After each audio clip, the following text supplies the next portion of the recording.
This is the Fantasy Football Fellowship Podcast, where we unpack fantasy, faith, and life. I'm Bryce Johnson with Trip Smith here in studio, and we are your fantasy coaches here to encourage you and help you win while you play fantasy football with purpose. As we provide fantasy advice, we won't always be right, but we hope we'll be convincing. We're coming to you from the Unpacking It Ministry Studio in Mount Holly, North Carolina.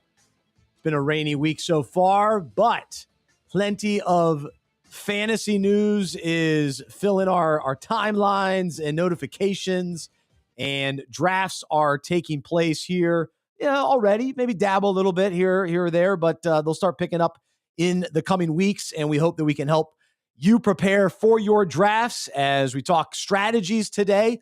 Specifically, we're going to talk about the quarterback position. What is your strategy this year? The quarterback is an important position to feel comfortable with. The tier that you want to focus in on, the round that you want to draft quarterbacks. So we'll talk about that today, and the players that we like and the ones that we're targeting specifically. And then also today's topic, we'll also take a look at what it means to force certain draft picks. You're on the clock and you feel forced to draft a quarterback, to draft a tight end. And sometimes it's better to actually wait. And what does that look like in our own lives to not force something? Or sometimes when we do force something, we want something to happen so badly that we force it and we settle, versus the better decision, which is wait, be patient, trust. So we'll get into that topic in just a little bit. And so, as always on this show, we do what we call a breakout. And so that's where we take a fantasy concept related to the Bible, related to life.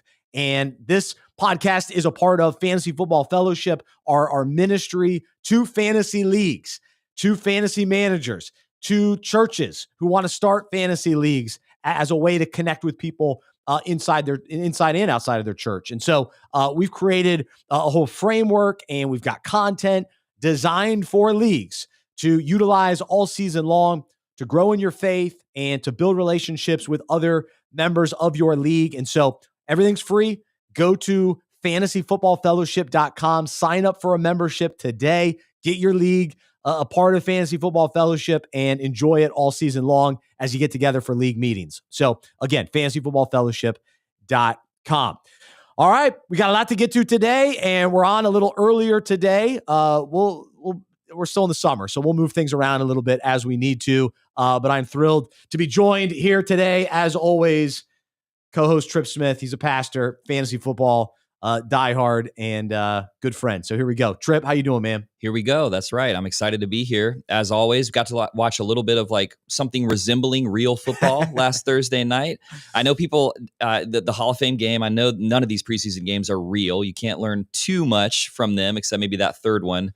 But I enjoyed watching it, because if the Chargers real football team, what was the third stringers that they played in the Hall of Fame? I have one dynasty team that would just be so good. And Trey Lance is my starting quarterback. You still have Trey Lance on a dynasty roster? Yeah, I'm holding on to him, man. Wow. I'm holding on to him. I traded a first round pick for him way back in the day. I think he's almost certainly not ever going to amount to anything in the real regular season NFL, but he looked pretty good. And I kind of think Jim Harbaugh could be the sort of coach that maybe could turn him around a little bit, restore his confidence a little bit. And then, I got these guys like Kamani Vidal and is sitting Keandre Lambert-Smith, all the stars of the Hall of Fame game are some of my essential dynasty roster bench players. So man, we need to get these guys out on the field, but yeah, I'm excited about football. It was fun to watch people getting hit and throwing the ball around. And I love to see it. So I told you all about my draft last week, but Omarion Hampton was one of my guys, and he looked good. Except he had a chance to get into the end zone. He didn't get there. Yeah. So it was mixed feelings, but great overall, tackle. Whoever that defensive player was that give stopped him the love. I was like, as soon as he turned the corner, I was like, oh, that's a touchdown. Yeah. And then there was a good tackle by that defensive player who maybe is fighting for a roster spot. So good for him, I guess. But. Yeah, we'll give him the edge on that. But I did like seeing Hampton out there.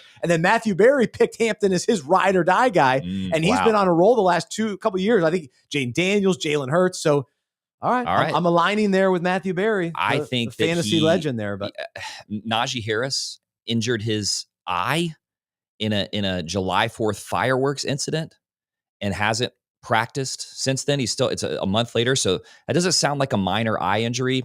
It doesn't really matter what the injury was to me so much as like Hampton is getting all of the work in training camp, which is exactly what you don't want if you're Najee Harris.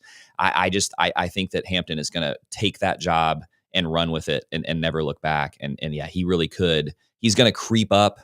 Oh, he's a ADP. second rounder. Yeah, he's already rising. He may get close to being like an early second rounder, like 5th running back off the board or something like that.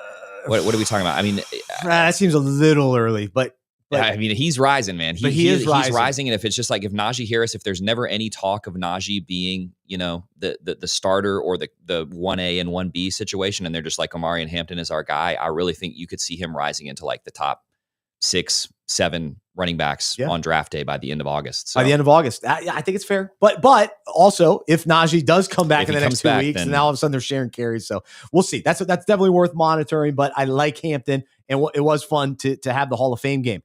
I want to share something from that game, and specifically about the Detroit Lions, because as fantasy managers, we need to have a good feeling, grasp on the Lions as a team, because they have many fantasy relevant players that I believe will